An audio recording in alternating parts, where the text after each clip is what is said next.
GNT show is intended for mature audiences.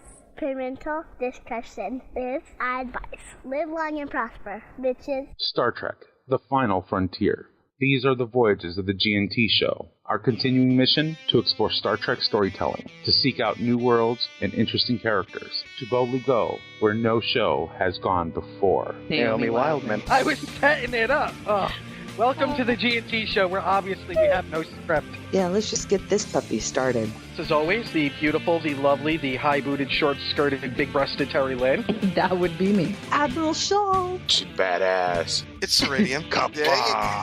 Good morning. It's Sunday on the GNT show. You know the worst part of this morning? It's not the getting up early. It's the fact they're making me wear clothes to do the show. It's time for coffee clutch.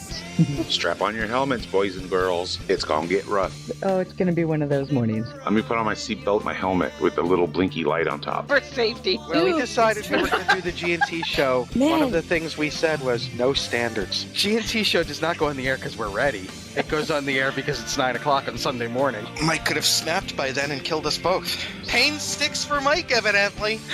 We have our production meetings on the air. Well, it's the best way to get you to adhere to things. Yeah, you've now set an expectation. That's the thing about the GNT show is we set no expectations. I need more coffee. Wow, I'm trying to figure out whether or not I want to do general news or Star Trek news, and I figured this is Terry having a series of small strokes, actually. Well, it doesn't take long for this show to deteriorate, does it? straight the fuck downhill. I don't always podcast, but when I do, I GNT. Good morning and welcome to the GNT show, episode 163. I am Mike, also known as Story, and with me today is my co-host, Nick. Wait. Did you get bumped up in the pay scale here? What's going on? Good morning, everybody. I don't know. I'm just confused and lost. Well, there's so much. As the regular listeners may know, Terry is not here this week, so there, to my right, your left, there he is, wearing, what is that? Is that a thong? Or is that, what kind of sumo gear? What are you wearing today? Well, I'm in Studio Desert, and it's very, very hot. Yeah, the heaters are broken. I'm not sure what's going on. It's the old radiators like we had in elementary school that you can't turn off. But that's Ceridium. Kapla. And well, why don't we just do it, ladies and gentlemen? We have someone sitting in Terry's seat today. So here she is with her sparkly Agent May type dress. Yowza. Say hello, guest host. Hello, sweetie. It's Sunseal, everyone. I just got chills. Anyone else get chills? I just got chills. If she had an accent, Adrian would have wet herself. Oh, this Welcome, is episode son. 163. It's good to be here again. After all of that, I finally remembered what episode it was. You're terrible. I know. It's the new Klingon uniform. Nice. Are you sure? Are you sure you're not the Mirror Universe Gettysburg? Why would you say that? Well, because the Gettysburg I know usually doesn't get any sleep. I got 3 hours. I don't know what you're yakking about over there. I got 3 hours. Oh, jeez. Man, I just got an email from work. You picked up your Mario coin? I don't know what that means. Da-ding! Oh. So, yeah. Mike, how's New Mexico? It is lovely. I'm having a blast. Hanging out with the dogs and aren't they the best? Oh, they are so sweet. Now, are they still doing the autistic routine now that mommy and daddy are gone, or have they settled down? Let's see. Because as soon as when I house out for them, as soon as Alan and Terry left, the dogs looked at me and they went, "All right," And Chloe lit up a cigar, and Casey just kind of sat back and shot heroin. It was interesting. I have to admit, I've been here a week while Terry and Alan have worked during the day and then come home in the evening. And I have to say, definitely during the mornings, they are definitely fucking with me. What are they doing? Oh my gosh. It's like, I think they bark at stuff just to make sure that I'm paying attention, because I get up and I go look and I see that there's nothing there. And they're just, they're like, hi, they play. Fooled ya. Yeah. Yeah. Well, so I'll admit that I used to I didn't even set an alarm because, what the hell did I need to for? Because it was like total vacation time. But I would wake up to Casey standing with his 2 feet on the floor and his paws on the bed, just kind of poking me with his nose like, yo, hey, we're here. What's going on? Really? Well, Yeah. Let's see.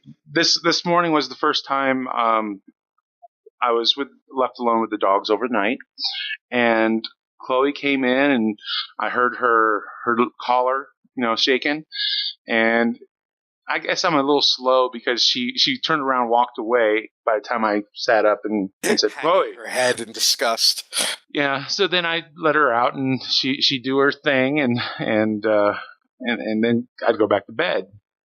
And then this morning, about 2 hours before the showtime, I was greeted by both dogs saying, it's time to get up, asshole. Yeah. They're good dogs, though. They're so good. They are. They're such good dogs. How is it there? We got the autumn snap going here. Actually, it's been nice. It's been in the 80s. It's been. I can't wait to move there. Yeah, it's been really cool. A little chilly, in the mornings and in the evenings, but very, very nice. I'm loving this time of year. Son, how's your life this week? And that's why we had her on, ladies and gentlemen, for the articulation. I thought she was having a stroke. Well, my week started off okay, and then certain things came out, and then I wasn't able to play those certain things, and so I've just been occupying my time doing other things. Yeah, we'll talk. We'll get into more detail about that a little later. Yes, we'll talk about those things later in a later Could segment. that have been a more roundabout answer? It was very diplomatic.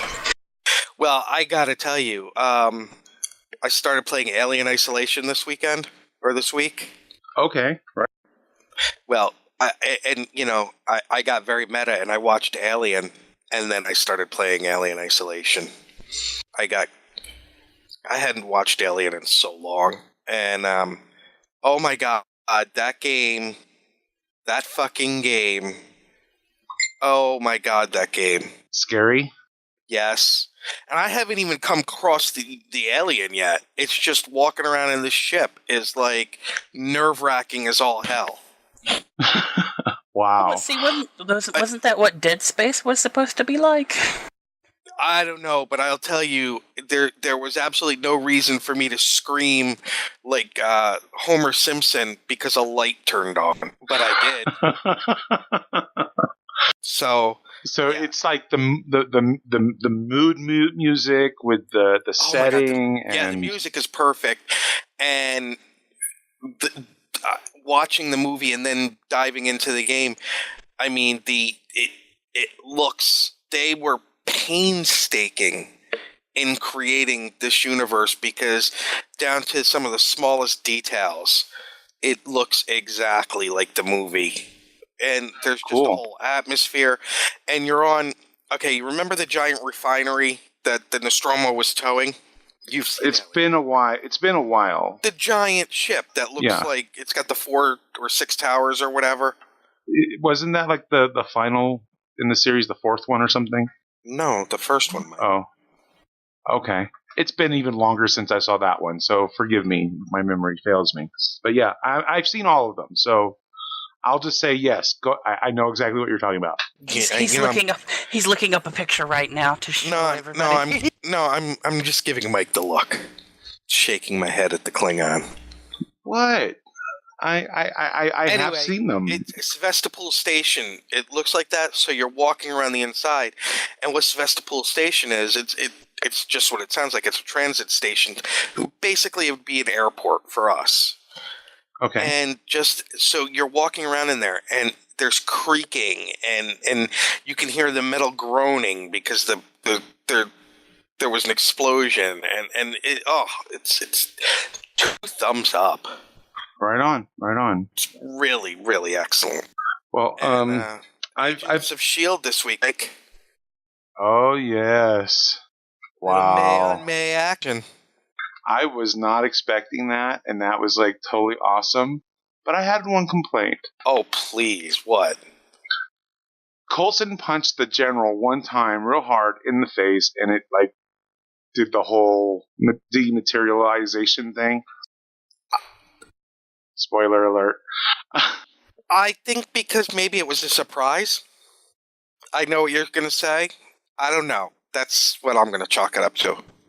And then there was the whole May on May, which was totally awesome, and I think that was the whole point. And sexy. Oh, definitely. But it was like, okay, after the first punch, according to what happened with the general person, it should have done something similar, but it didn't, and it was like it just took a beating. Well, how do we know it didn't? Because the action was fast and furious, so true. It could have been. I guess I would have liked to have seen it applied a little bit more often than what we actually did, because I don't know. It just seemed Ladies and gentlemen, a true geek moment. You had Agent May fighting herself in one of the sexiest things ever. Totally. And Mike wanted to see the electronic disguise, like, in... Well, no, wait. This kind of makes perfect sense. It's like watching Kira fight Kira on Deep Space Nine, and Mike is more interested in the Klingon ship from the Mirror Universe. Hey, that's totally true. But that would be ship porn, and I can understand that. That's what I call it when people are like just like so it's over still, the moon it's still technophilia, though. Yeah, but I will say, okay, fucking, this is a great, and I mean this seriously. I think we're in a new, television's golden age. I think is pretty much agreed is the 50s and early 60s. Would you agree? Yes. I would say that the silver age. I would probably say it would be the 80s. There was some amazing stuff in television, kind of redefined. Okay. Kurt Russell. What? The 80s? All that Kurt Russell? Kurt Russell wasn't on TV in the 80s. Yeah, he was in a lot of films. He wasn't on TV. What are you drinking? Let me see that cup. What's in that cup? You can't have my cup.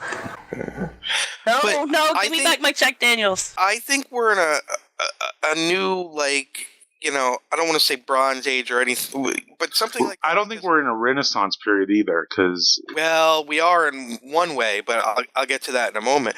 But, all right, like Mondays, I've got Agents of S.H.I.E.L.D., okay? And this is just me. Tuesday is, here, let me start again. Sunday is Walking Dead. Mm-hmm. Football day, Walking Dead. Monday is Agents of S.H.I.E.L.D., Tuesday is The Flash, then Gotham, mm-hmm. and then the later showing of Face Off. Wednesday is Arrow, which, oh my god, if that show makes me fucking tear up one more time.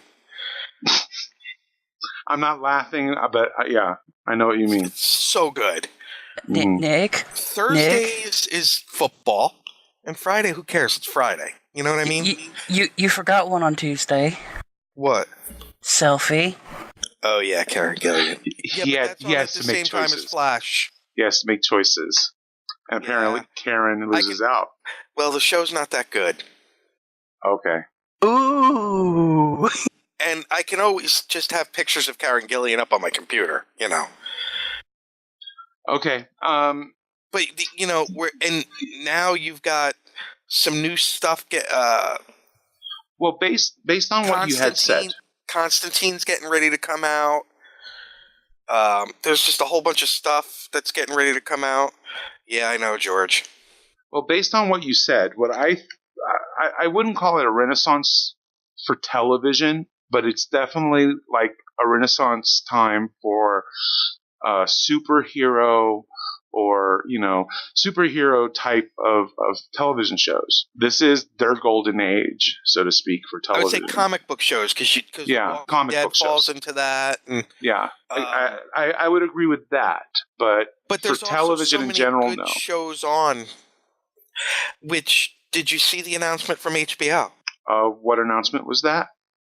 HBO announced that they are going to put their series directly streaming, and you will not have to have a subscription to HBO to see them.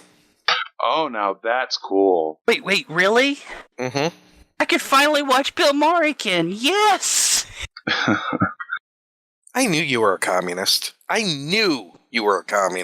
Well, you keep talking about the golden age and the silver age of the television. I'm thinking you're talking about all this stuff. Bill Maher is the smegma age of television. No, you're talking about all this stuff now, and you guys can't figure out what age this is of television. Do you realize what age this is? It's the new age of television. Some people like it, and some people don't. No, the new age, I probably would have said, would be the 70s. The 70s was a transformative age for television, breaking down a lot of barriers of what could and couldn't be done and things like that. Like, I mean, it sounds really, really, really stupid to say, but the first television flush on TV wasn't until the 70s when Archie Bunker did it. Okay, here's a little trivia for you guys. What was the first television show to show a husband and wife in bed together? Because Lucy and Dick Van Dyke and all those, they had separate beds. Do you know what the first show was? The Odd Couple. No, I'm just kidding. Oh my God. Oh my God, Mike.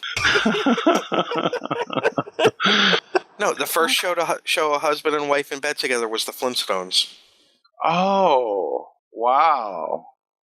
Yeah. Well, cartoons tend to be able to get away with a little bit more, it seems like. Well, yeah, that's part of the joy. Yeah. Yeah, there was a lot of racism in those cartoons, too. Yeah. A bunch of people in the chat room thought it would be the Brady Bunch. No, Brady Bunch wasn't until the 70s. Flintstones was in the 60s. Cool. Well, I had posted a link, and since we were talking, a few moments ago about the comic books and whatnot, did you see about DC? I certainly did.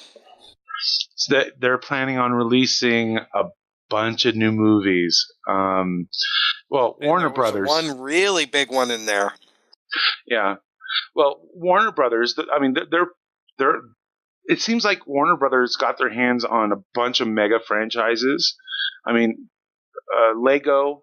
Obviously, the whole DC universe, which I want to get to in a minute, but also the Harry Potter, which they're going to spin off into three.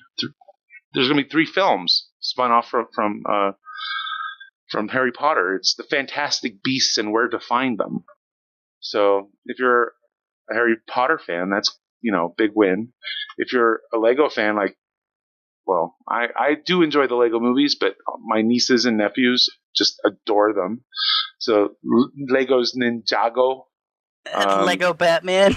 Lego Batman, which I can already tell that my 3-year-old nephew Miles will want to watch on repeat forever. And the Lego movie too. Yeah, and Lego movie too. So is Will Arnett still going to be Batman in the movie? Did they say? They haven't really said much about it. Just that it's there. There is another link. Let me check the link. I'm checking. Nah, doesn't say. Well, the big news in all of that It's finally going to happen. A Wonder Woman movie. Yes, Wonder Woman. It will be is part of the slated DS.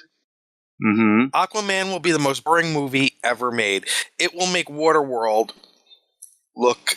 I can't even finish. You can't. No, there's no way. Hold on. Waterworld was that kind of Waterworld. No, hold on. Waterworld was not a bad movie. It was quirky. It was really cheesy and quirky. Exactly. The problem was it gained a reputation before it ever came out because it went so far over budget.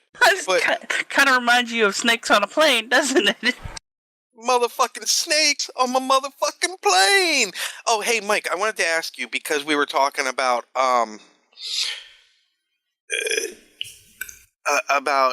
Alien Isolation earlier. Mm-hmm. What would you? I would love to see. All right, I'm going to say I would love to see a crossover involving the Klingons, where one of the aliens gets on a Klingon ship. That would be dessert.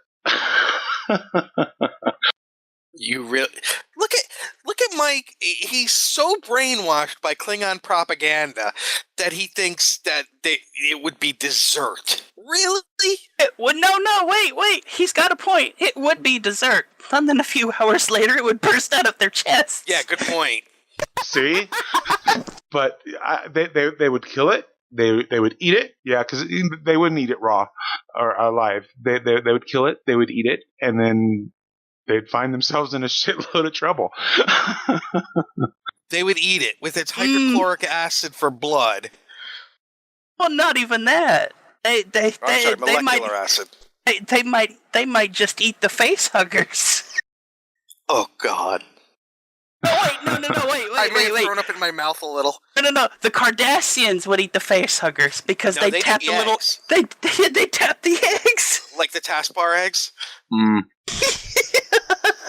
But isn't the whole just the set dressings and everything of the Klingon ship are the most perfect setting for in the Star Trek universe for an alien crossover? Yeah. I think it would. Dark and dirty and steam and, all of that. It's the lived-in look. It's the college frat look. This is what I describe it as. Getting back to the Variety article, Suicide Squad.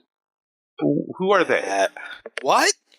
I'm not a comic book guy. Suicide Squad is a team put together by Argus, which is DC's version of S.H.I.E.L.D., is the best way of putting it. Okay.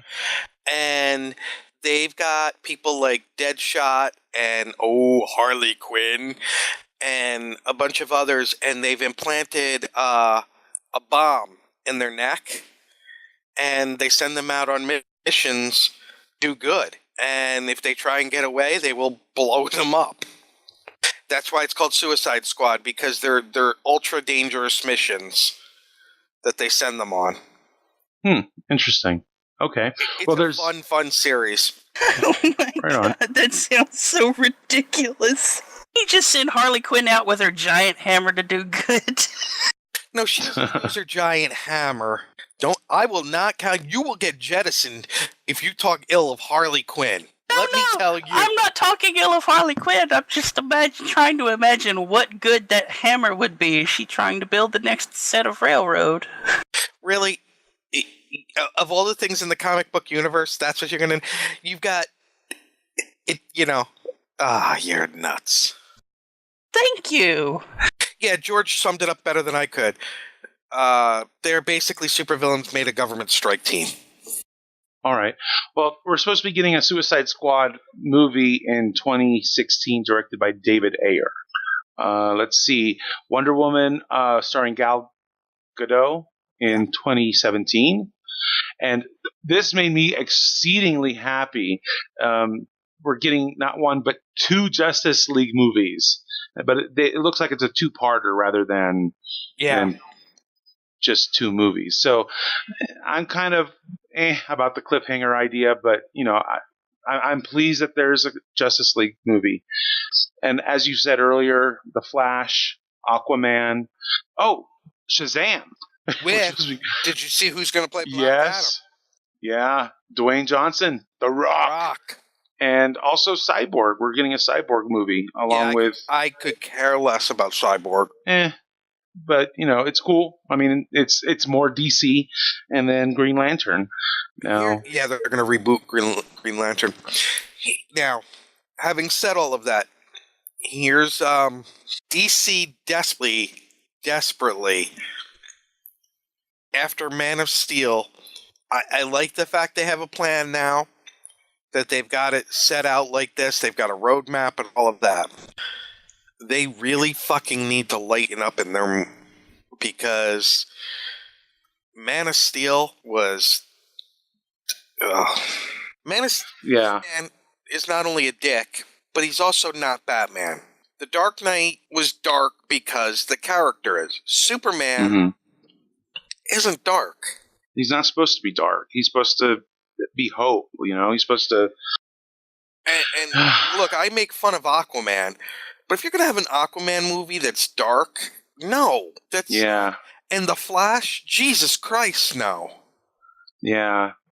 I hope they don't go dark all across the board, because that's going to get old fast, and it's... What made Guardians of the Galaxy so awesome? I laughed. The soundtrack? The soundtrack was spectacular. I don't think I had laughed so much in a movie in recent times as I did in Guardians of the Galaxy. It was good. It was really, really good. Which was a brilliant counter to Winter Soldier. Yeah, which was heavy. Hold on, Paul, no. Yeah, exactly. Iron Man will be in Captain America 3 and Avengers 2. They're talking about Iron Man 4 is, they don't know, because what was announced was it looks like Marvel's going to do Civil War. So that should be really interesting. I've been out of the movie loop. Have we gotten to Sherlock Holmes 2 yet? Oh yeah, that was a while ago. I need to find it then, because I don't go to the movies like normal people. Oh, neither does Janice. She only goes when I drag her. Well, I think we should probably move along to some Star Trek news. Yes, and first things first. I know I've made fun of and blah blah, but best wishes for a speedy recovery to the great Harlan Ellison, who had a stroke. Last thing I saw was that he was in the hospital and recovering, and they said that they knew he was doing well because he was yelling at the staff, and that was actually in the news report. But yeah, so get well, Harlan Ellison. Yeah, we wish him a speedy recovery. I can see why you make fun of him. He kind of looks like Emperor Palpatine. Sorry. Oh my God, he does. Oh, and look, you just got served with a lawsuit. I was talking to Dayton about it this week, and I said, but all the reports are that he's doing good. Well, 4 people just got served with lawsuits sent from the hospital. And I said, how great would it be if after he recovers from the stroke, getting served, if somebody gets served by Harlan Ellison, that means they have to do a dance off against him, like in that movie, You Got Served. No. There you go, Sensei. Sherlock Holmes: A Game of Shadows was the second one. Okay, I really need to make a point to find that somewhere, because I haven't seen it. And he was really good in the first Sherlock Holmes movie. Okay, all right, so IDW, they are planning a second installment of their Star Trek Planet of the Apes series. They've released the cover art for it, and apparently there's 2 versions. One is, in the animated style, and it looks like it's got the likeness of who's the guy? Thank you, Charlton Heston in it, which is kind of interesting, kind of cool. And the second version looks like one of those photo novels. Thank you. Yes, it looks like one of those photo novels. So that's kind of interesting, kind of cool. So, yeah, Star Trek Planet of the Apes, the Primate Directive. So that the second issue is supposed to be out in January. So look for that. The Primate Directive. Okay, I don't know how I feel about that as a crossover. Well, I think it works. It's not too far of a stretch. I mean, it's not far-fetched to believe that the Enterprise wouldn't come across a planet that happened to have an ape-like species. I mean, one of the Xindis was an ape-like species. Well, you remember in the original series, all the other planets that they came across that were so much Earth-like. Yeah, exactly. Why could there not be a planet out there where Earth grows up essentially the same way, and then the primates take over? How about, if they want to do a crossover, how about Star Trek Firefly? Mm-hmm. Except Starfleet would be the bad guys, right? If it's from the point of view of Firefly. Crossover, but to see the contrast of, and if it's now, okay. First of all, if they were going to do a crossover, what would you want it to be? Would you want it to be a crossover with original series, with New Trek, with TNG, Deep Space Nine, Voyager? What would you want it to see it crossed over with? Planet of the Apes crossed over with something? I think... No, Firefly. Oh, Firefly. It would make more sense if it was crossed over with either Deep Space Nine or Voyager. Deep Space Nine. Could you imagine Mal and Cisco? Well, the thing is, in Firefly, there was this Federation, that was trying to crush them, trying to keep them all in line. So, like I said, Starfleet would be the bad guys. So I could see the Firefly or Mal and company. Why would they have to be the bad guys? They would be like the Maquis. They would be trying to buck the man. Unless they were running and they somehow crossed into the other place where at this Federation is, and Cisco is helping Mal. At this point, I look at Firefly the same way that I look at Lex. It's this big, bad, evil empire that's chasing these people for, what seems no apparent reason. Okay, George agrees with me. He rarely agrees with me. That should tell you right there you're wrong. I just think... Did you see the way you look at Legs? Lex. Lexx. Oh, okay. I thought she said legs. I was like, I don't understand a thing she just said then. Lex was originally called Tales from a Parallel Universe. But see, if the Serenity somehow made it, something happened and they showed up in the Deep Space Nine era and they said that they were on the run, don't you think it would be awesome if Cisco and them were helping him? Well, see, that's the thing. They would be helping, but it wouldn't start off that way because there would be all this hesitation because these people are also the Federation. Worf and Jane in a scene together would be so worth it. And Jane oh, pardon me. Who's on Voxer? Mike? Who always blows up my phone at work? And that was last night. You're just catching up?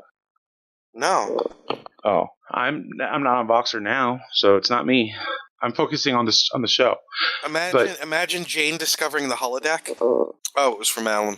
Cool. But like I said, if it's going to be true to both universes, they would be acting against each other. So again, it would be Starfleet trying to capture the fire, Serenity, because they're smuggling contraband. The little bobbing head dolls. Whatever. Yes, but it's only contraband in the other reality, though. Well, if you do the whole other reality, but if it's same universe, that's the point I'm just trying to make. Is if it's supposed to be same universe, then, and although Firefly, they don't have alien life in it, so it really can't be same universe. So I guess that does make sense that it would have to. Yeah. So they would have to cross over somehow from an alternate. I poke them. Yes, you do. Okay. Moving along. there's to another comic book news story. IDW and Bob Orsi are producing it looks like a 2-part 5-year mission spotlight pair of books called Behemoth Part 1. It's in the aftermath of the Q. Horrors in pants. Yes, she is. Not only is Uhura in pants, she has a phaser and she is using it. Well, it's JJ verse. Yes, but the fact that Orsi is behind this one suggests or implies that it's probably going to be relevant to we're going to be seeing, or what's going to be established probably with the third movie, because in the it takes place after the Q. After Q, takes this crew to DS9 for whatever. I haven't read the book, so I don't know. But so it's in the aftermath of that, and now they're beginning their 5-year mission. So I think it's going to be, start gearing us up towards the new film. Just my thoughts on that. So that's cool. Let's see. Moving along, Patrick Stewart. He is going to be in a new Christmas film. It's called Stuck.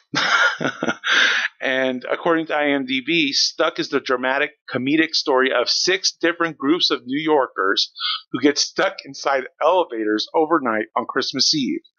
With nowhere to go and no one to interact with but each other, all of them are transformed by the events of their long night together. And there's a picture of Patrick Stewart with what looks like a green screen, and he's bleeding from the head. So,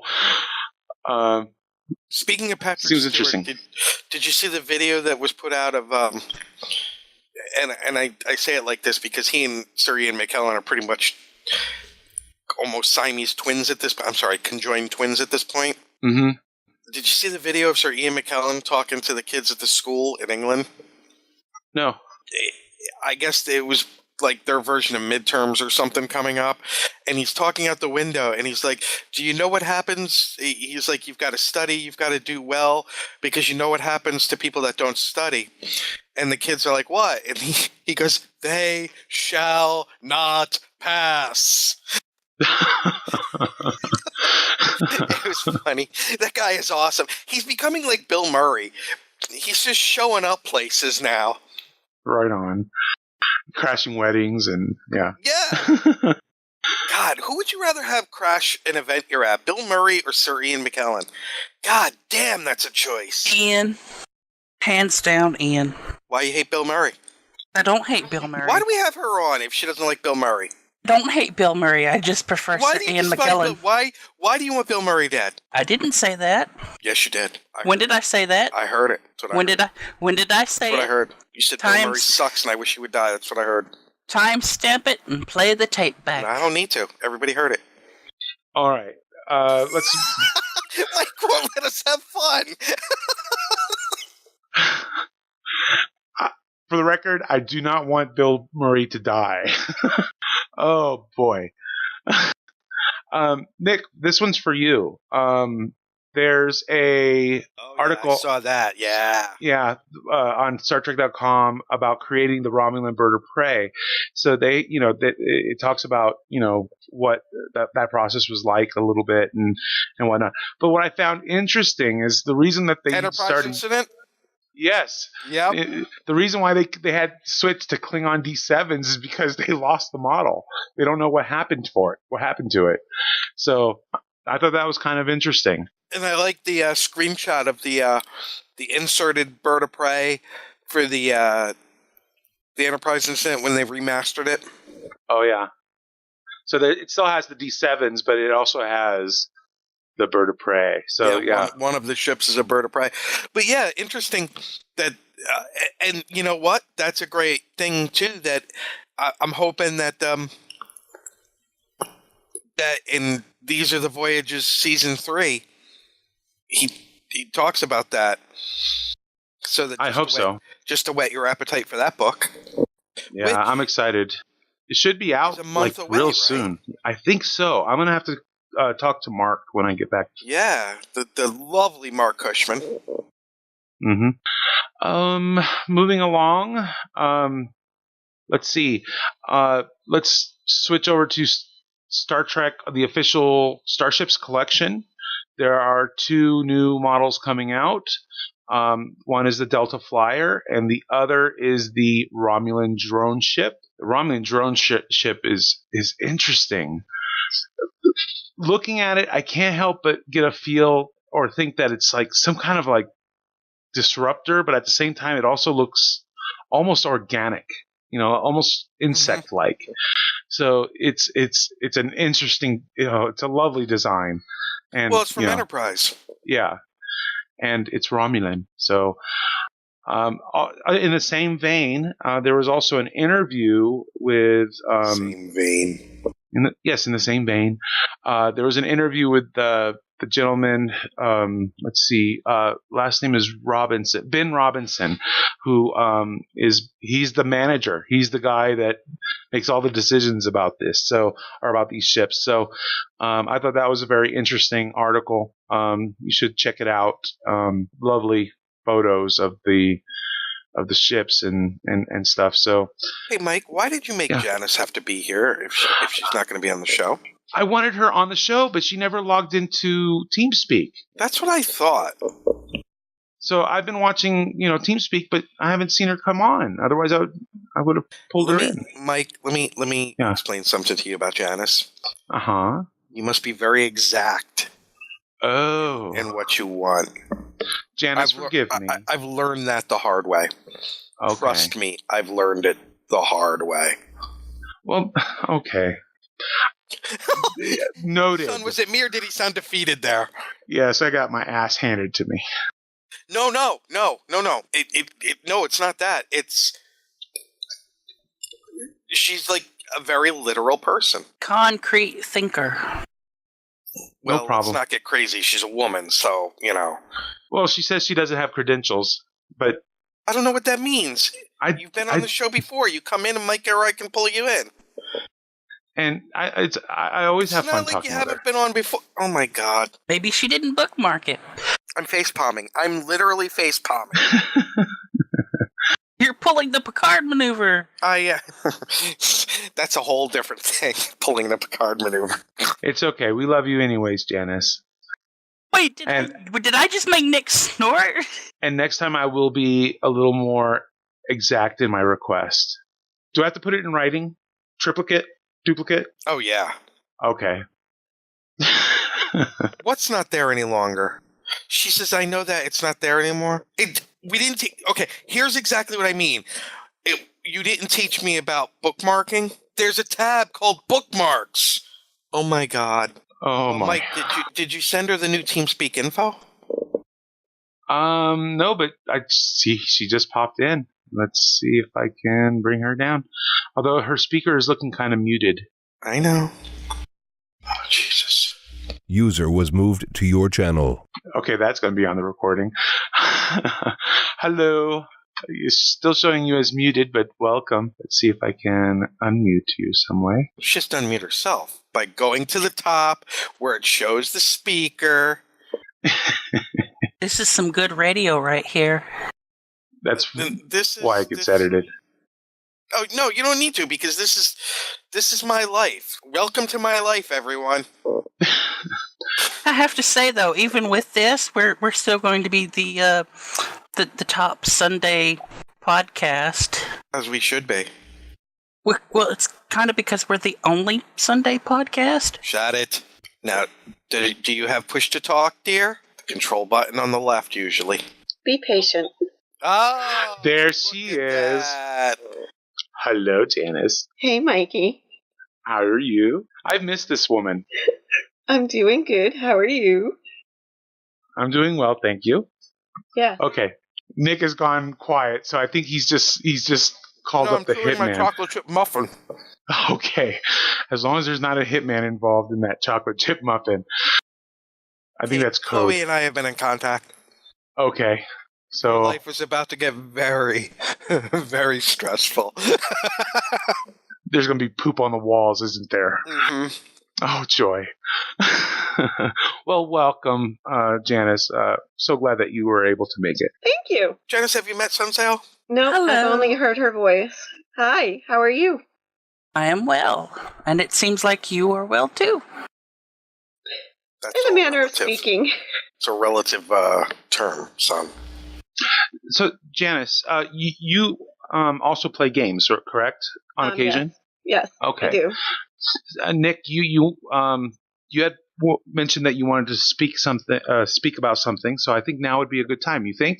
Yes. In terms of gaming. So why don't you kick us off? Well, and this goes to a whole supplemental log that we did. Would you agree, Mike? Yes, the one with Sadie Grace, I do believe. Well, no. Oh, yes. Well, yeah. The one that one was related. Fits because of the way she's treated, but also the one we did with the females of Stowe. Yeah, the ladies of Star Trek Online, correct. And there's this whole thing that has blown up, Gamergate. It's an incredibly... it's more convoluted than Iran-Contra was.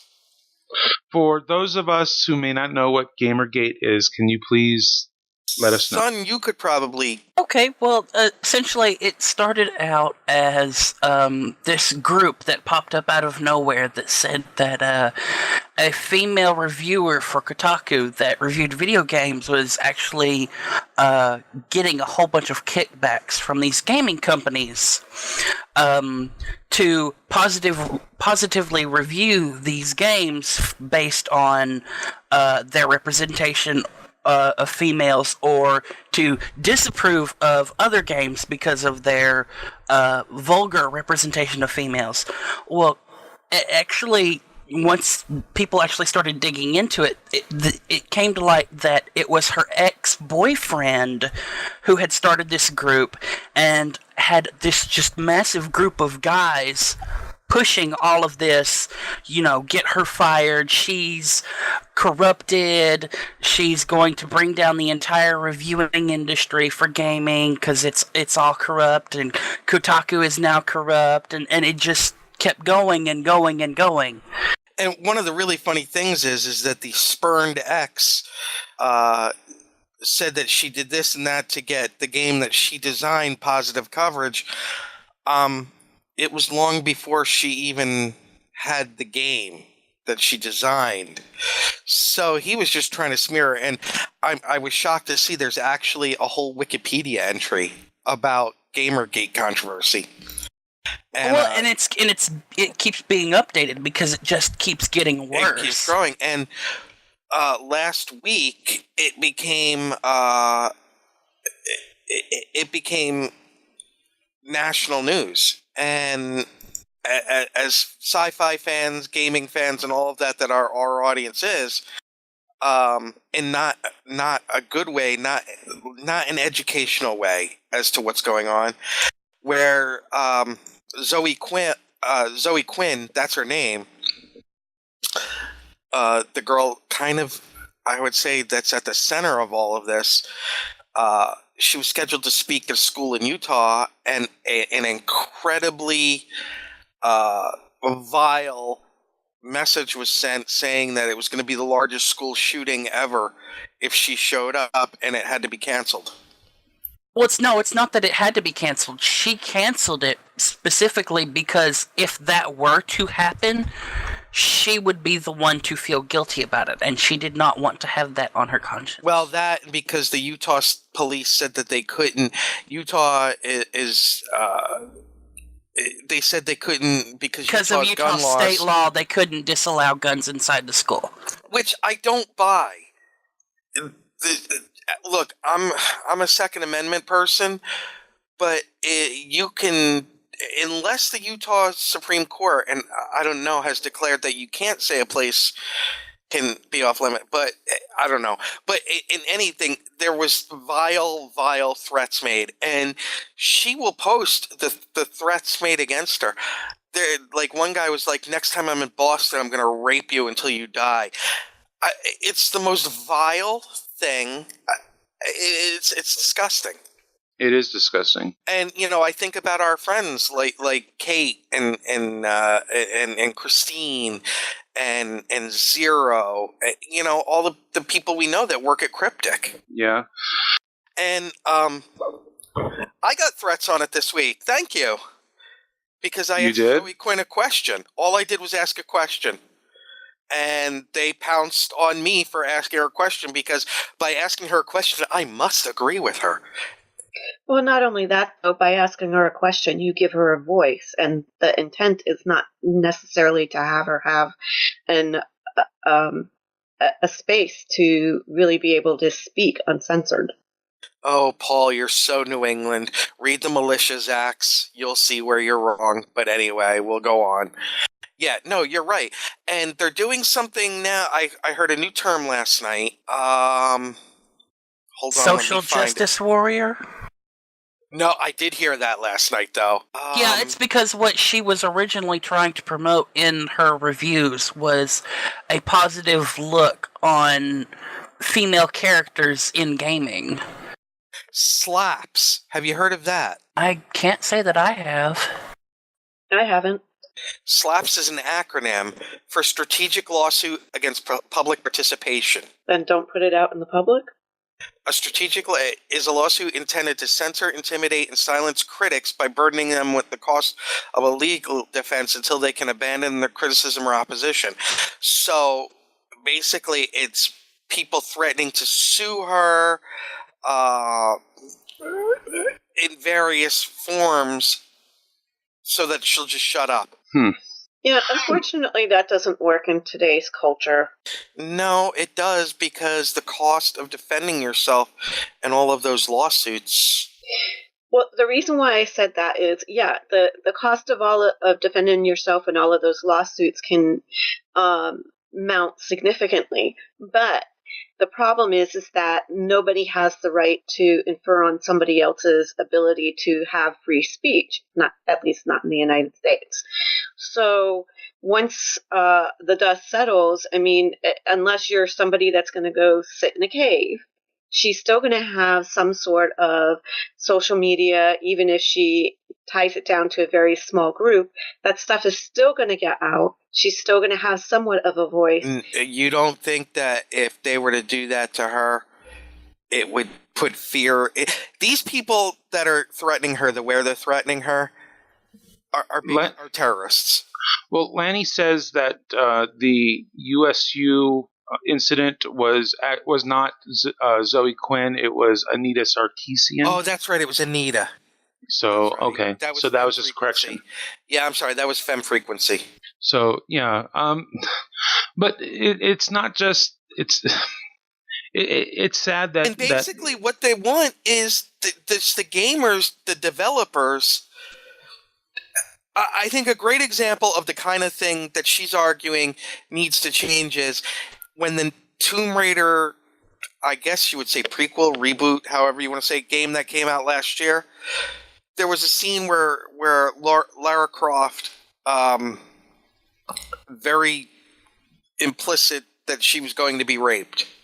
Why? Why? Yeah, that's disgusting. I mean, I don't understand why some people or some men or whatever get off on... Well, there's women involved in this too. Because here's the thing. You're talking about a subculture of people that are actually really into it. It's a real thing. And if you speak with some of them, rape is not necessarily a bad thing. Not saying that I condone that or agree with it, because I don't. But that does exist. And so if you're going to strategically make your game or your movie or your whatever tie into that subculture and get that group of people to pay attention, you're going to add it as an element. And that population is actually much larger than what everybody thinks. We like to believe that we're all like good and that kind of thing, but our society isn't that good. I think the bigger issue with that whole event, that whole debacle that happened in the first place, is that they made it a thing. They made it a marketing thing. And if it's a story and I haven't played the game, so I don't know how good the story is. But if it is a good story, you don't market all the bad stuff in a good story. You market the story as a story, and then let the person experiencing the story experience it for whatever outcome. Yeah, it is because what the whole controversy kind of boils down to, and this is from the Wikipedia, is controversy in video game culture, which began in August 2014, concerns ingrained issues of sexism and misogyny in the gaming community, as well as journalistic ethics in the online gaming press, particularly conflicts of interest between video game journalists and developers. Now, that's one thing that's very true, is the video game journalism community is very it's a lot like the political journalism community, where and this is not me saying something negative about him, I'm just talking. George Stephanopoulos goes being somebody high in the White House to then being a, quote, journalist on ABC News. Really? And it's not just him. There's so many people that go back and forth between the lobbying, the journalism, the political appointments, that kind of thing. And the video game thing, there's kind of like, well, I don't know if I want to give this a bad review because I will lose access to getting games to play. And comic book sites have this problem as well, where there's some comic book sites that just won't say anything bad about Marvel or DC when, come on, really? And that's one of the more immediate problems in this country, because there is another right, and that's supposed to be the freedom of press. Well, and Lanny says something really good. The idea of sexual violence is deeply embedded in class and status. Guy gamers view themselves as superiors to other, namely women. Anything that challenges the gamers perceived as threatening that perceived power they feel is an attack on them. And that's how these people are reacting. They're acting like she wants video games done away with. No, but no. Yeah, but I think it's important that people should not be exploited or I don't know. It's just. But what really this comes down to is, and Oren and I were talking about this on Facebook. I've had a lot of interaction with Oren lately. My meds must be really working. No, I love Oren. I really do. Oren's a fun guy to talk to, whether I disagree or agree with him, because it's always interesting. I think social media in general is a big problem in this because of the anonymity. Mm-hmm. When you can say, I'm coming to Boston to rape you, or I hope you get raped, how is that in any way acceptable? In any possible way? It's not. I mean, it's... But people think that they can get away with it on the internet, and sadly, a lot of people kind of do get away with it. But it doesn't make it right. I mean, people are legitimately fearful for their lives because these are threats, and some of them become more than just threats. So it's like you have to take everyone seriously. It's horrible. People can't live like this, and yet. Now, which one was it? Was it? It wasn't Zoe. It was Anita Sarkeesian who had to move for a while, right? Because they did something called doxing, which I had to look up. Have you heard of that, Mike? I have not. Have you, Janice? No. Son, I'm going to assume you have.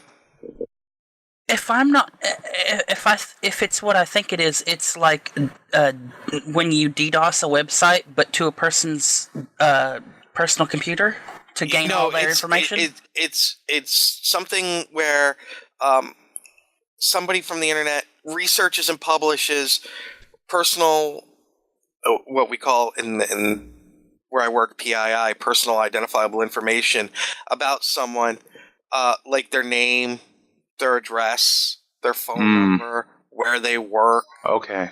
Yeah, all of that. I didn't know that it had a name. Yeah, it's called doxing, which I saw this week, and I was like, oh, okay, now I've got, because someone was talking about it when they were arguing with me, and they were like, and what about all the people that Anita has had doxed? I was like, so I had to look it up before I could even respond. They did this. They put out her home address and everything. That's awful. I mean, what the hell? What? And then for guys like myself, Mike, Paul, our audience, I would hope for our audience, the people that are gamers. You know what this makes? It creates such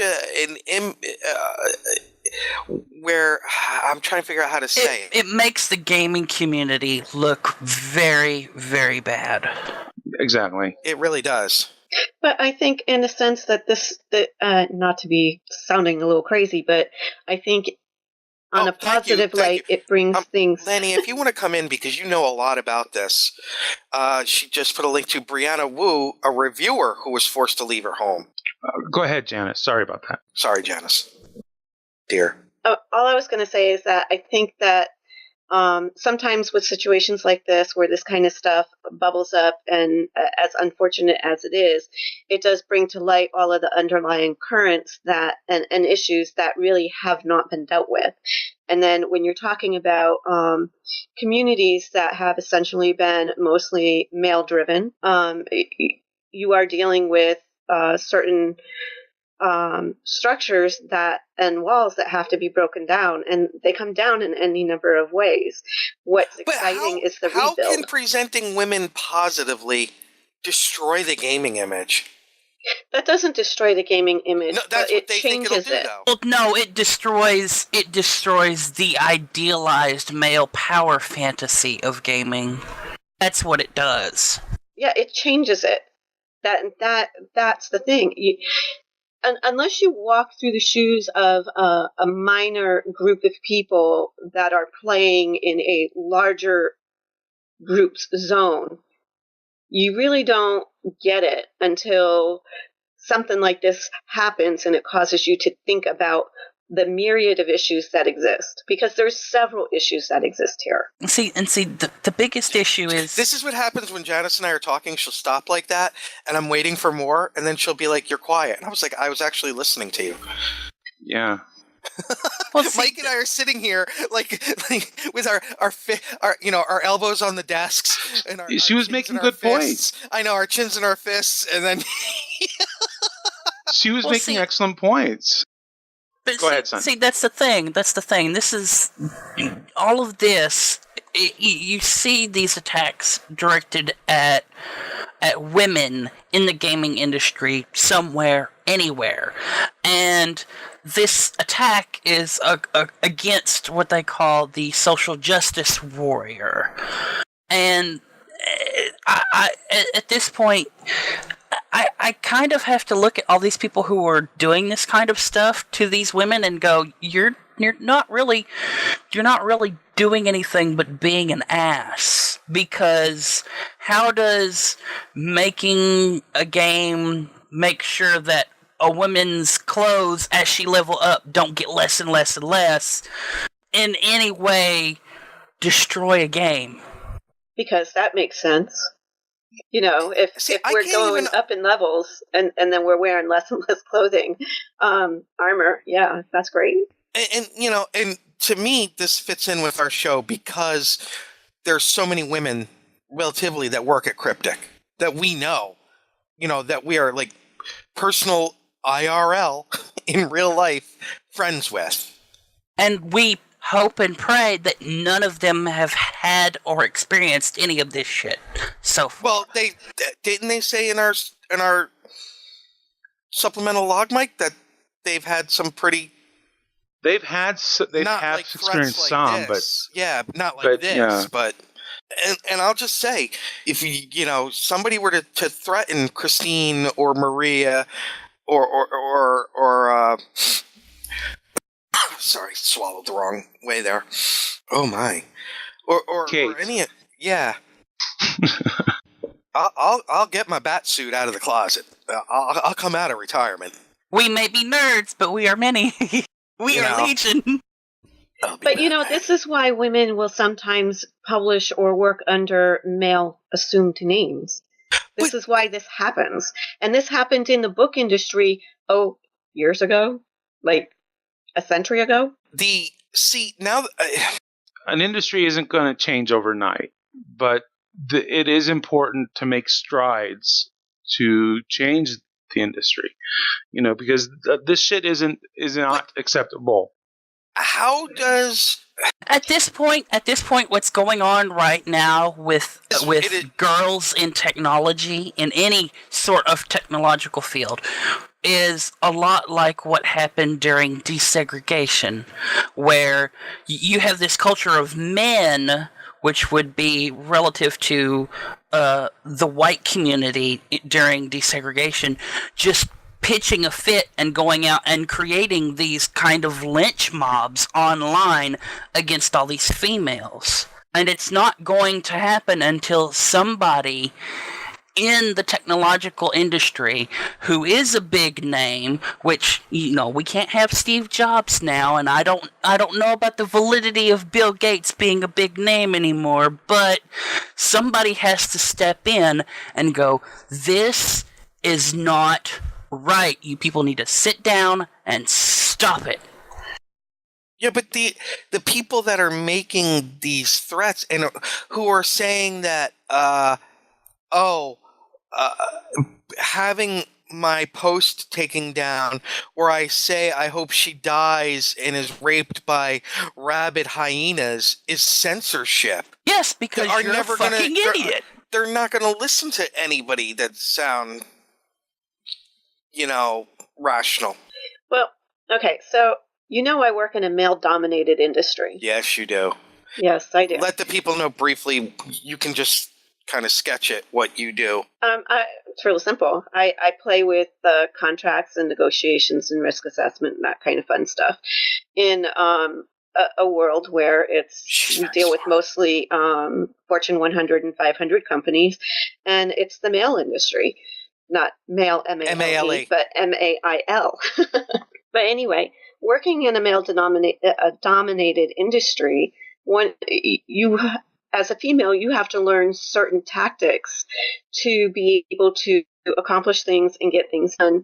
And it's the same tactics that women have been using forever. Eons and eons and eons. We're well versed in it because we're actually trained in it as we're growing up. What we're seeing here with a lot of this stuff is that women are pushing past that boundary line, and you can never move past that boundary line without there being a major fight or a major battle. Right, wrong, or indifferent, whether somebody is going way across the line or not, the best intimidator is always something that has to do with fear. And it's not just fear as a bluff, but it's fear of your real life being. And that's what these guys are doing. And you've experienced, well, I don't want to say you experienced it, but you've been in two extremely male-dominated professions because you were also in the Army. Yep. And I was in a lab that was surrounded by males. And do you think the Army does a better job of handling it? Or the military? Or at least trying to? I can't speak for what they're doing today because I haven't been in a long time. I can tell you that it from when I was in, it's no different than what I deal with today. And then a lot of people will say you shouldn't have to deal with these issues today. Well, the problem is that we like to believe, and we have our eye on the future, that we don't have to deal with those issues. The reality is that discrimination, racism, and all of these kind of crazy things that we're struggling with do exist. And we have to be able to face the facts that, there is an ugly aspect to ourselves, and then be able to sit down and say, so what are we going to do about it?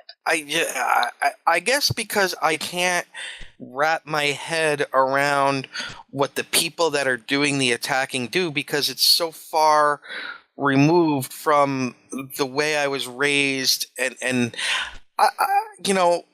I can't comprehend this at all. I mean, I'm just flabbergasted. I'm just like, what?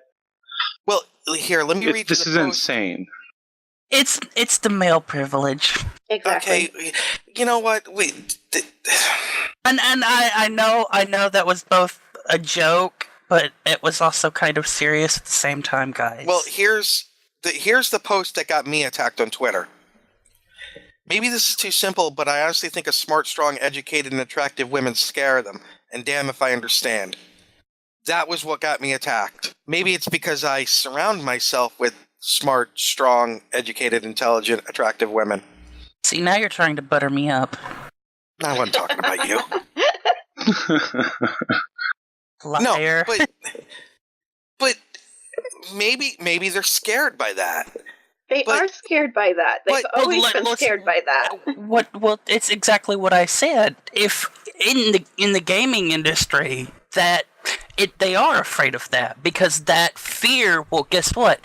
It makes sure that the next Lara Croft game isn't some big tits and ass and staring at a butt as she crawls through a cave for the next 3 hours kind of game. Or if it's in an MMO, making sure that the female characters that guys seem to play a lot don't have less and less clothing the higher the level they are. Say that again? It's destroying the male power fantasy of gaming. That's what scares these little peanut gallery boys. Mike, you're going to have a lot of editing because you and I are doing a lot of thinking before we speak on this. Yeah, I mean, understand it. Yeah, like I said earlier, this is something that is so foreign to me. I don't know. I don't understand it. I don't know what to say about it because it's disturbing. And I mean, I just. Well, I'm sorry. And you know, one of the funny things, and it's part of the whole hypocrisy of some of these protozoa. When the ex-boyfriend posts about other guys that this woman has had sex with, you know, people start screaming she's a slut, this and that, but nothing is said about the guys that she slept with. And that's a tactic. And the thing is that if they did post something about the females or other people that the males have slept with, people would be like, rah, yay, look at you, you got some action. Because that's how we view men versus females. If women do it, they're sluts. If men do it, they're masculine. Yeah, well, that's a fact, though, Janice, so come on. It's not. There's that male privilege again. I heard her eyes roll. There's that male privilege again. It was a joke, son, and don't get started with me on that, because I'll give you a way that women have way more rights than men. Yeah? Yeah. I'm listening. Okay, we'll take that offline. You dug your own grave. Do we want to get into this in the show? I don't care. Mike, are you okay with this? Oh my! I'm just face palming like crazy right now. Let's. He brought it up. He did bring it up. I want to see where it goes with it. I want to see how deep the rabbit hole goes. The rabbit hole doesn't go deep. I just want to know what it is. Okay, hold on. Oh, I just got somebody DM'd me. Circumcision. Female circumcision pretty much outlawed in every civilized country. Males don't have that choice. And males could make the choice to make that happen. They have enough of a voice. That's not the point. That's not the point. I figure like I'm trying to deflate an argument between Kitty Cat and Boo. Feminists argue rightly that female genital mutilation, you know, is a brutal thing, which it is. But they'll say, oh, it's way more brutal than male circumcision. Oh, so a little bit of brutality is fine, but a lot of brutality is not. You've obviously not slept with a Klingon. How about this? Women get the right to vote without putting their life on the line. Men have to put their life on the line. I put my life on the line, thank you. By choice. Are you forced to sign up for selective service? Otherwise, you don't get the right to vote, as well as a whole bunch of other things that come with that? But that wasn't a female decision. That was a male decision. Doesn't matter. It's a right that women have that men don't in our country. But you're yes not, or no? Yeah. You have to look at it though. Who made yes that choice? Or no? Yes Nick, or no? Am I right? Nick, that's our country. And that's, well, I'm not going to talk about other countries. I'm going to talk about our country. And that is the way it is today. But that it is not that way today because a bunch of women said we don't want to go to war. No, it's that but way because where are a the bunch of men feminists? said that Where they are the had to. feminists demanding that women have to sign up for selective service? I don't know. I'll have to go dig up the history on it. If the feminists want true equality, why don't women have to sign up for selective service? And you know I believe they should. I know you do.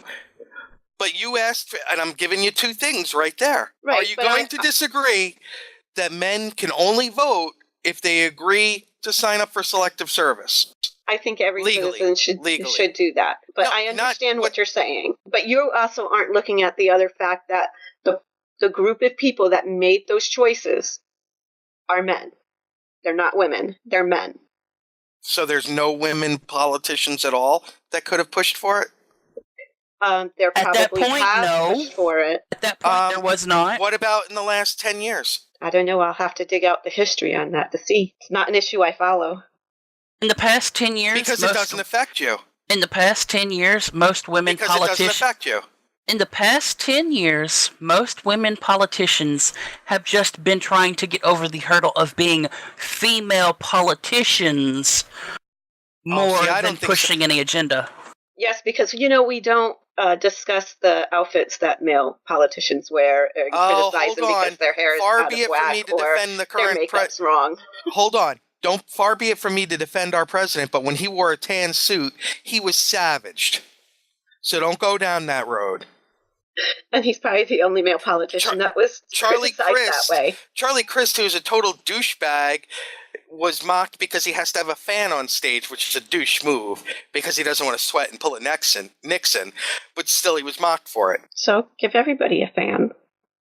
Well, the rules said that there would be no electronic devices on stage, and he brought one on anyway. But so you asked for examples, I just gave you two. So, but moving back, the mic is incredibly silent over there. Hi, Chloe. Hi, Casey. Did Mike leave? No, I'm just playing with Mike's the dogs ready right to at this move point. Yes, I am. Let's move on, Mike. Let's move on. Getting back to Gamergate, could anybody? Let's look at the Klingon outfits in Stowe, for example. What you can put the Orion in. My Orion came basically with a tattered sheet. Yeah, and you can upgrade it to bikinis, and it's like, yeah, my Orion is fully clothed. Thank you. And I don't know what you're complaining about. My Orion's in pants. Well, my one Orion is pretty much decked out in some pretty cool gear. The other one I just never bothered to go in and change because I don't play that. Well, I wasn't playing that alt enough. And for the record, I haven't played that Orion character in maybe two and a half years. I mean, I play a Klingon male. Oh, you're talking about a main character. See, I was talking about the Orion you get. Oh. Because I forgot, because you're on the KDF side. So yes, I play really the KDF. Oh, wait a minute. So in the KDF side, she comes with basically just a tattered sheet? Yeah, and you can upgrade to various versions of bikinis. And she's the only character in game off the bat, off of Ryza, that you can run around half naked. She's the Orion females are the only characters that you can do that. But I don't even. Doesn't that remind you of the argument that I'm thinking of his real name, and I don't want to use that. I want to use his screen name. Oh my God, Helena's creator. Oh, I know who you're talking about. Havraha. Yeah, Havraha. That have made about not taking the scientists seriously because she was wearing a bikini. I don't think it's necessary. I mean, like I said, my Orion, I haven't played in 2.5 years, but last time I did play her, I had her fully clothed. And now there's even more costume options, so I'm going to even probably put on more layers on her. But that's not to say that, but the majority of the characters I play are male, because for me, it just lets me be who I am in the game. I'm able to relate to the character a little bit better. I don't quite understand. I don't quite understand. I have 3 male and 2 female characters that I play. The majority of mine are male. The majority of mine. I think I may have 2 or 3 females. Maybe How a little bit. How many characters do you have? 16. Jesus Christ. Jesus Christ. What? But you know what I see going on here, though? In the week. You know what I see going on here, though, is that, we talk about all of these issues, and then you guys are talking about how you're putting clothes on these characters because they come with a tattered cloth. It's okay for nudity. What's not okay is when you exclude someone's brain because of the way someone looks. No, this is part of the argument that they're making. Why are these characters coming now? Granted, as a Fed, the Orion that you get is a slave that you free, if I remember, because it's been so long since I unlocked those characters, is a slave that you freed. Am I right in remembering that? In story, right? Son? I honestly, I do not know. I thought it was a diplomatic thing. I don't think. I think it's a diplomacy DOF thing. Yeah, the bridge officer. Yeah, that's how you get on the Fed side. That's how you get your one person from the Klingon. That's right. Wow, it's diplomacy. That's how long it's been since they've been unlocked. That I didn't even remember. But Janice, the point is you're running around fighting the Borg, and she's wearing, a sheet that covers barely her hoo-ha and her taint and her nipples. But what's the storyline for that character? I mean, who are the Orions? Is that what they normally dress as? I mean, that's what you really.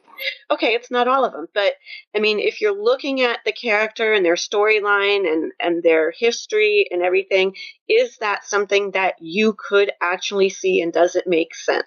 If she's going to be a bridge officer on a Starfleet ship, no, it doesn't make sense. Then there's an issue. I mean, would you agree with that, Mike and Son? If she's going to be a captain in the KDF, it certainly doesn't make sense. Yeah, I mean, Orions, they use their sexuality to manipulate and get what they want.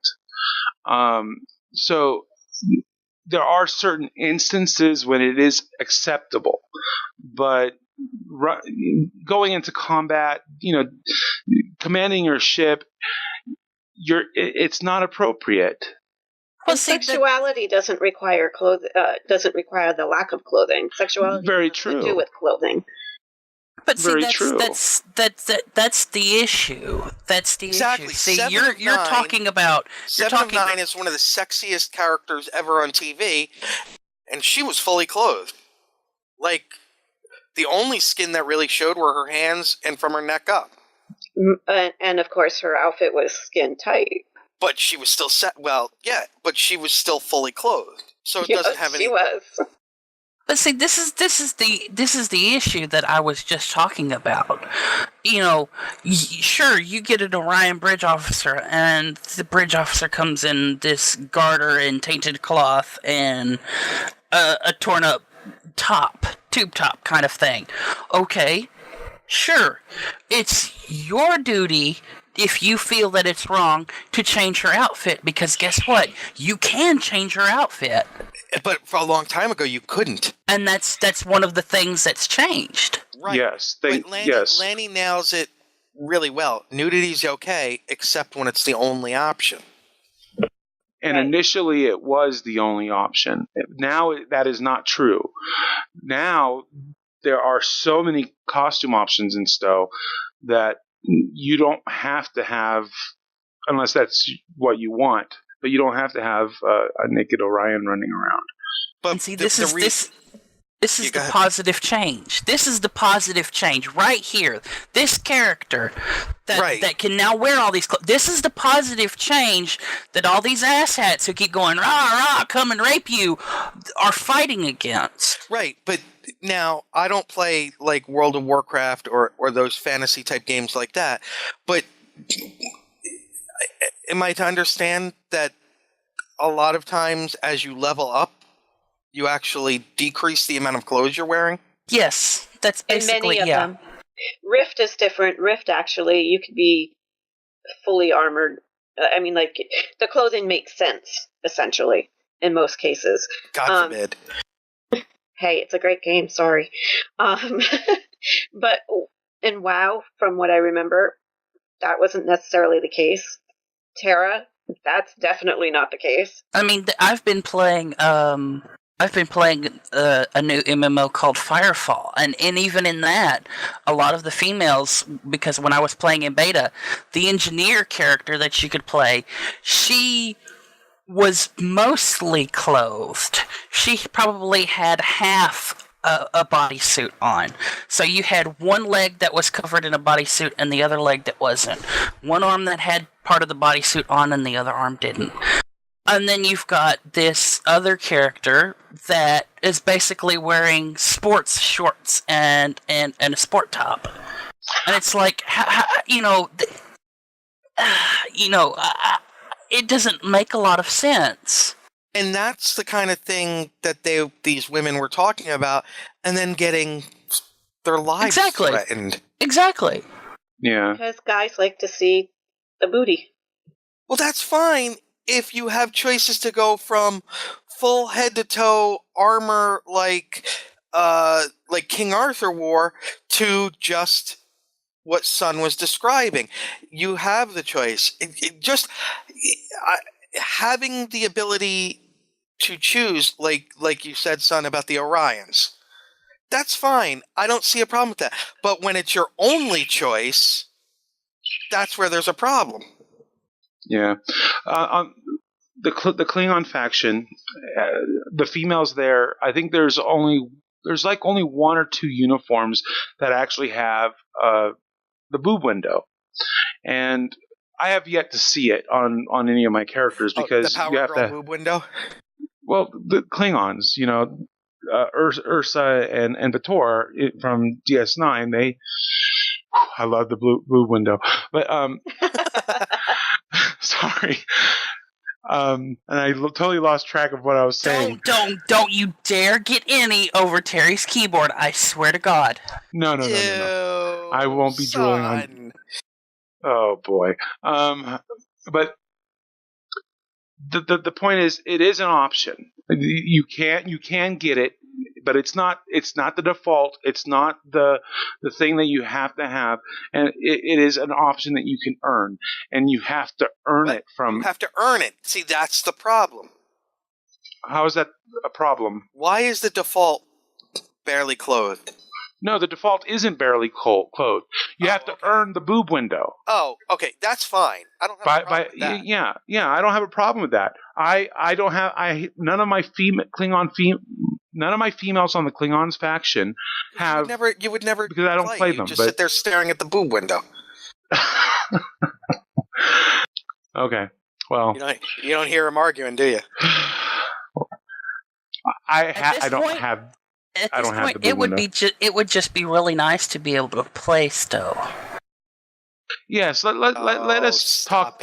Let us talk about what's new in Stowe. Let's. Is that everyone okay with that? Yeah, that's awesome. Okay. Good discussion, though. That was a good discussion. Yes, our audience was actually very quiet during that. I'm kind of scared. We're actually somewhat involved in the conversation at hand as well. That or they're playing Stowe. Well, all of you now. Delta Rising has launched, and I can't play it. No, wait. Before we started recording, Mike, you said Delta Rising has fallen. Yes, it has fallen onto the servers. So I can't play. Why can't you play? my HUD is all fucked up, and it's a bug. Oh, well, you're not the only one. No, Thomas told me that a patch will be coming for it. Yeah, my HUD is all. Hold on, I can show you. You have a HUD bug? Very much. Apparently, that's not the only bug. Sun is having issues as well. You can't log in at all, can you? Oh, yeah. This actually started on Tribble about a month before at least a month before it came out. And what happened was, you'd load up the game as normal, and it would get to the Cryptic Splash screen, as you know, and it has the little loading bar, and all of a sudden just crashed the desktop. And you'd get an error code that would say something along the lines of DirectX has encountered a fatal error, and it would give you a code for what was going on, and nobody really has any comment about what's been going on. And for the longest time, even in the Tribble Bug Report forums, the devs were looking at what was going on and saying, this can only be happening on Mac and Linux clients that are running an emulation of the Stow launcher. And these were people like myself who are using Windows to play the game. There's a picture of my HUD I just put in the chat room. Interesting. Well, I've actually been able to get into it. I've been playing on Terry's machine, and I have to say, oh my god, it's awesome. I know. I got to get an Alienware. But the content is awesome as well. I mean, I've been going through it. I love the new PvEQ event for where it's the Borg, the Voth, and the Undine. All, you know, it's like it's a 3-way battle royale, so to speak. Oh, I love that one. So definitely worth checking out. Son, I am sorry that you can't check it out yet, but hopefully the devs will figure out what the issue is and we'll get it resolved. Yes. So you can get in, because Lanny says she's not having a problem, so that's good. A lot of people have been having Matt as well. A workaround where, and I can actually play the game if you start the game in safe mode from the launcher, which essentially takes all of the graphic settings, and we're talking about turning them down to Nintendo 64 level graphics to be able to play the game. And for most other people, they can actually do /Renscale 1, and it will reset their graphics from safe mode back into what it was when they normally play the game. But if I do that on mine, I get an instant crash to desktop. So. Okay. Well, so in another, I'm going to post another link. None of you have seen that issue like I'm having? No, I haven't, but I haven't played on my computer at home yet either. I've been playing on Terry's beast of an Alienware. Oh wow! But so the Voyager crew, they've got 5 people: Neelix, Tuvok, 709, the Doctor, and Harry Kim. I did hear Seven's voice. She sounds I'm parked wonderful. Outside the first thing that you have to go through when you leave the sphere. Mm-hmm. But I just can't play with the HUD like that. It's too confusing for me. I can't tell where things are. So I've had some people say that Jerry Ryan does. You know how, like, when you're playing the game normally for a new captain, how it was old Spock. Yeah, Nimoy did all the sector space, telling you what that sector was about. Mm-hmm. Jerry Ryan is supposed to be doing it for the sectors of the Delta Quadrant. She does, and it's pretty cool. And I've played. Let's see, I'm on my second patrol mission. I've played through 2 or 3 story missions. I have not gotten to the Kobali world yet. I love the Vaudoir in here. They're evil. Well, they were evil in Voyager too. So yes, but now they got the bite. Now they have teeth. And fancy that day episode was called Dragon's Teeth too. So But so yeah, I'm having fun, and like I said, I love that PvEQ. I normally I play one of each thing, do the daily for each of the rep types, and then that's it. But I find myself playing that one more than one time, and it's one of those where you get to choose what rep bonus you want to receive. So you can. I think it's great. You can. There's a reason to play it more than once too. More than once per day. So it's fun And stuff. speaking of the voiceovers and all, get well to Garrett Wong, who is very ill right now. Oh, hope he feels better. I think it's pneumonia. Oh no. Yeah. Paul says they're all good. Picardo is a bit off at times, but generally it's good. I did notice the one time I did encounter the Doctor, he didn't quite sound like the Doctor, but in general, I'm loving it. Well, but then again, you kind of have to admit he wouldn't sound like that Doctor anyway, like the Doctor we know and love. He wouldn't sound that way anyway anymore, because he's gone from being the stuck on the ships, to being a respected member of the Federation. So if you did encounter him, I would expect him to be a lot more reflective as a personality than, kind of stuck upish or snarky. I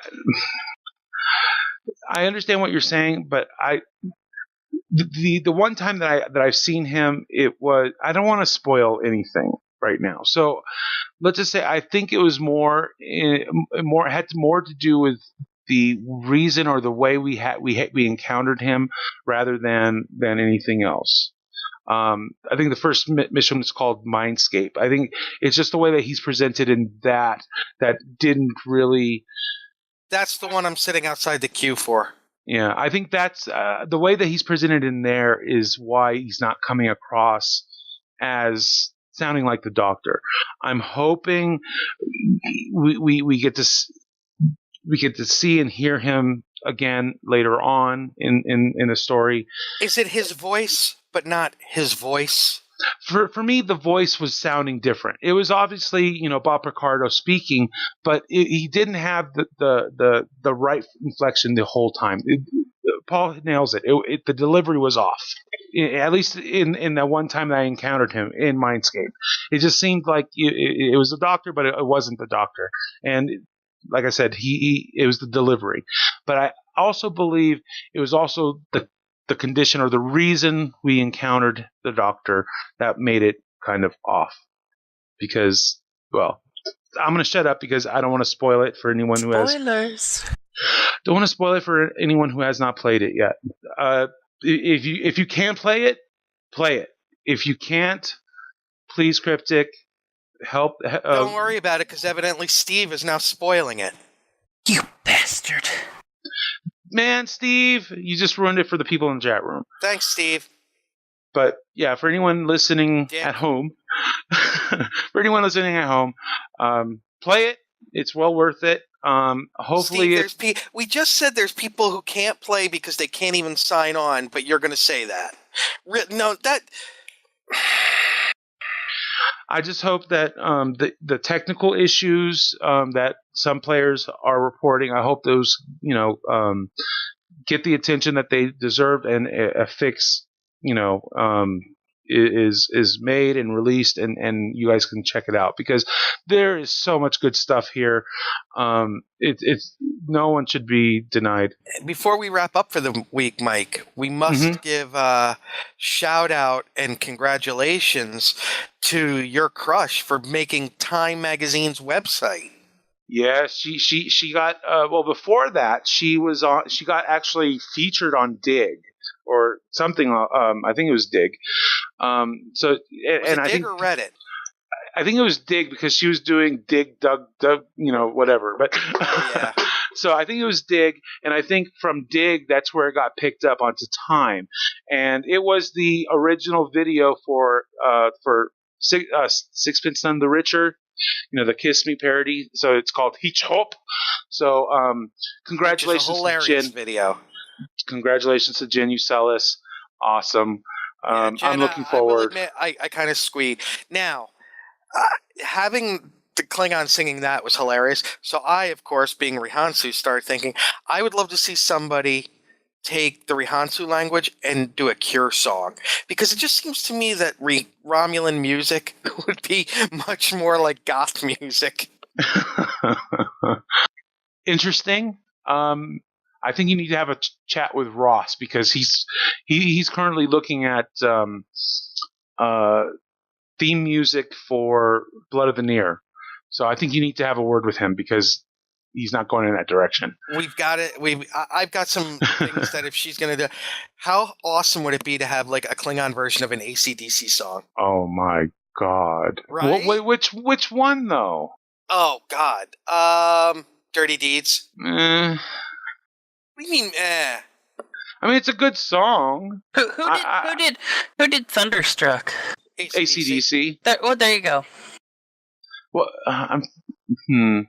Disruptor Struck. Thunderstruck would still work, actually. Thunderstruck, yeah. I'm trying to remember what else. Oh, because you got Back in Black. You got the entire Back in Black album. Yeah, pretty much anything on there is awesome. Well, yeah. The Razor's Edge album. You've got the Dirty Deeds album. Oh, Ride On. Yeah. Good stuff. But no, Jen, I'm so proud of you. Just so awesome. Mm-hmm. All right. Some quick announcements. Our fundraiser is still ongoing. Please support us if you can. Share our links. Let's see. We have to have Friday. Okay, go ahead. We have to have the funds are due in before January, so there's still plenty of time. So there's no rush, but it is something that we definitely need help with. So donate if you can. Share our links. It's a big goal, but we're going to be making huge changes. So support us if you can. You were going to say, Nick? Friday night. Now, I will be up in Connecticut, but I will certainly be here for this. Friday night, we have a live supplemental log. No, we know. Right? It's not live? No. Why? We're doing it because we're recording it Wednesday. He put out Friday. That's when 24th. That's when it's going to be released. I thought we were doing it live. No, we're not doing it live. Wednesday is the day that him and the other person. He already said that it'll be him and Kipley. Yeah, so James and Kipley. Wednesday is the day that they are available. Okay, so it'll be coming out Friday. But yeah, it'll be out Friday once I'm able to. And all we can say about the supplemental log is that James Kerwin and Kipley Brown will be on it, and they are breaking news on the G&T show about Star Trek Continues. Huge. Yeah. It's a must listen. And basically we're having Kipley on because we can. Because it's Kipley. Do I have to get the leash out again? Don't you dare with Kipley. Don't you dare. You go talk to Emo. I like talking to Emo. Who doesn't like talking to Emo? Speaking of which, Janice, where's all the pictures from STLV so that we can put them on the website and I can have them? Sorry. That's okay. It's only been 3 months. No pressure. You want to miss my 3 months? Right now, Brett Kuslaw. She's keeping the scant in the bedroom. Right now, no, I've got my scant. Right now, Brett is screaming, "Really? Only 3 months, you fucker?" Sorry, Brett. Did you get that shipped out yet? I did. Yes. What ship? Nothing. It doesn't concern There you go, Brett. Ooh, there you go, Brett. Cheese. Sounds like a Christmas present, doesn't it? Well, it's like a year overdue. Brett won a contest, and I've just never gotten to the post office because I don't go to the post office. And by the time I get out of work, the post office is closed. Lunch. That's good if you can take a lunch. True. Generally, my lunch is eaten at my desk. Mine too. Especially in the last month or so, with a virulent little bug running around the world now. Okay. Yeah. Okay, and Steve reminds us that he has a lot of... No, Steve has nothing to say right now after what he did. Well, he has Destination Star Trek stuff for us, and he hasn't. That's he fine. hasn't That was released. like a week ago. True. I was just thinking about this. Janice has all kinds of. Janice took like 7. She filled. What was the size of the card you filled in one day? 4 gigs. Yeah. She filled 4 gigs in one day. Holy cow! Yes, exactly, Mike. Yeah, Holy but a good cow! percentage of them can't be used because you know that I was using the speed flow.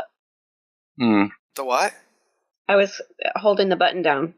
Oh, yeah. So And then the other thing she did, Mike, I don't think we told you about this. Janice spent about an hour laying on her belly next to the table in our booth, shooting pictures of people's shoes as they walked by. Yes, I have a plan for those. Okay. The shoes of Star Trek. And people would like look over and see this woman laying on the floor taking pictures of shoes and jump. Yes, and then afterwards, people were purposely walking in the way so that they could get their shoes taken. So basically, Janice is shooting shoe porn. Hey, some people like that sort of thing. There's a fetish for everything. Right on. Did you get it, Lanny? Oh my God. Okay, people, if you win a gift from us, you will get it. Let me just say that. You will get it. Well, I'm hoping that we will be able to do more and in better, reasonable amounts of time. We are still planning. We have prizes that we want to that we need contest ideas for. There is a post on the forums where you can share your ideas. Contest. Yes, it's the Name a Contest contest. And sadly, this contest doesn't have a prize. But well, I have a conundrum. So I'll ask you 3, and I'll also ask the audience. I have 2 unopened copies of Star Trek Catan. One Christmas I got it twice as a gift. Nice. Do we want to use one as a big prize for something, or should I just keep both of them and keep one unopened and just use the other one for playing? I'm going to have to bow out of this question because I don't even know what that is. You've never heard of Settlers of Catan? No. Neither have I. Well, I guess we know where both of those prizes are going, don't we? I guess we're going to have popcorn sometime soon. We're not the nerds you're looking for. Well, Hold on. I need to defend. Lanny, that wasn't me. That was Terry. And that was the artist as well, Lanny. You have to remember that had to be sent out to be made. Yeah. For Lanny, the David Reddick had to actually draw the photo. So okay. For our audience, should we use one of my Settlers of Catan as a show prize? Star Trek Catan, I'm sorry. So I'll be interested to see what anybody has to say about that. Oh, there it is. Matthew Anderson with the game. Interesting. That looks cool. Oh, yeah. It seems like it'd be an awesome prize. You want me to bring it up for Christmas, dear? Yes, most definitely.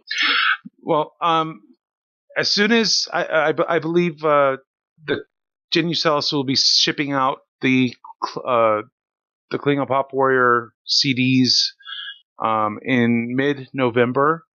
That is the current plan, last I hear. And I'll be getting 2 copies. One will be for myself, and the other I will be donating to the show as a prize. So, once again, if you have an idea for a contest... Signed? Will she sign it? I will have to ask her to at least sign the prize one. So, okay. Yeah, I'll hit her up. I'll ask her. Cool. Because I know how much you hate talking to her. Wow. She's married. She's married. Yes, I know. And Just don't growl at her anymore. It's just I have respect for her. She's a talented singer. She's a lovely lady, and yeah, so cool. Anything else we need to talk about? Well, I'm just curious. Nobody in the chat room has said whether or not they think I should just keep it unopened in case it's ever worth something in the future, or if I should use it as a prize for the show. Matthew Anderson's too busy sending images to give an answer. Lanny's complaining still. Well, maybe people would prefer to post their responses on your forum. Yeah. Well, then that means we can I do have to that. go to the forum. You should be going to the forum. Oh, speaking of the forums. Thank you for reminding me. That's right. You've been Like how I did you've been that, a busy Mikey? little beaver. Yes, I've been sharing. I've been editing and sharing as I go along my progress on the Gaia Project, which is an original sci-fi story. The most recent. It is Gia. Huh? Nothing. I've been pronouncing it Gia in my head. Oh, the latest section is a bit of a cliffhanger. I'm pretty pleased with. There's 3 or 4 more sections left to go, so feel free to check it out. I'm always interested in hearing your thoughts. If anyone has anything they want to share with me about the story or whatnot, but yeah, check it out. It's on the forums. I'll put the link in the show notes. That's awesome. Thank you. Yeah. Silent. Yeah, no, I'm trying to remember. I just had a stroke. I would say that I walked across this viewpoint naked, but I'm not there. Oh, next week I should be here for the show. Terry still will not be. Mm-hmm. I'll be up at Janice's for my birthday, but I Cool. should be here for the show. Excellent. Hold on. Midnight Shadow says, I can't complain about him giving spoilers that's been out nearly a week. There's a big difference. We said there are bugs that people can't play the game. Well, UK. And even if it hasn't aired the shows in hasn't been UK yet, you can go to websites and watch those TV shows. Oh yeah, So that's you right. are- CW. Yeah. Unless invalid, sir. Unless the CW streaming service is not available in the UK, which Then move to where the food is. And there you go. Lanny just put up the link where you can watch them. So All you right. are invalid, sir. one No other more press credentials for him. one more bit of business. November 2nd, I will be flying.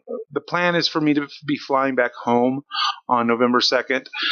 So Terry and I most likely will not be here, so we may not have a show on November 2nd. So that's not next week. You know it's what? the following week. That would probably be best because I'm going to be on my way to Fort Knox, Kentucky for the week. Okay.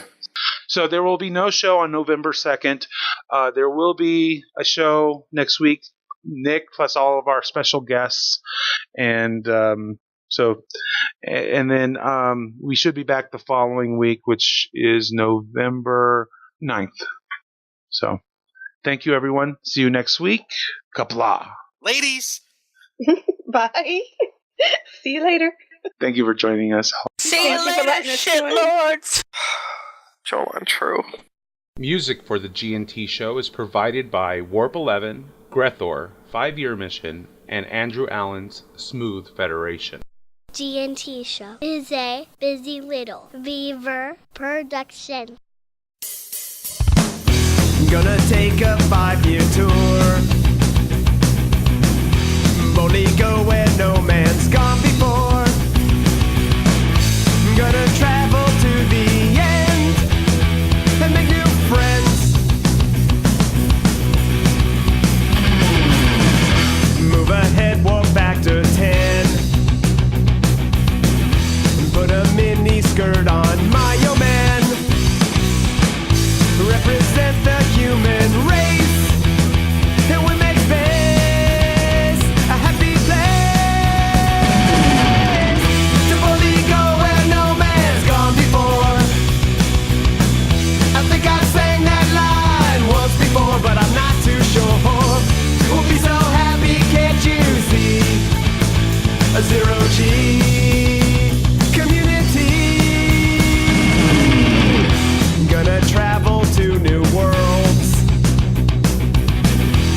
Beam on down and meet some green girls.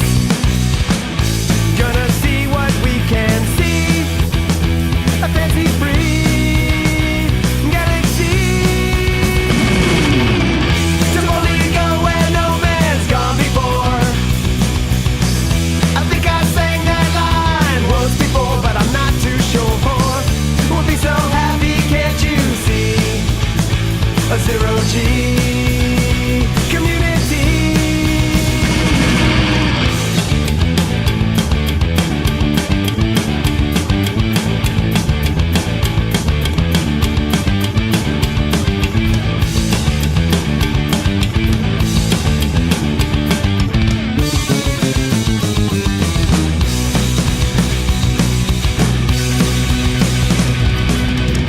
Come and take a tour with me. There'll be no cons or Kobayashi.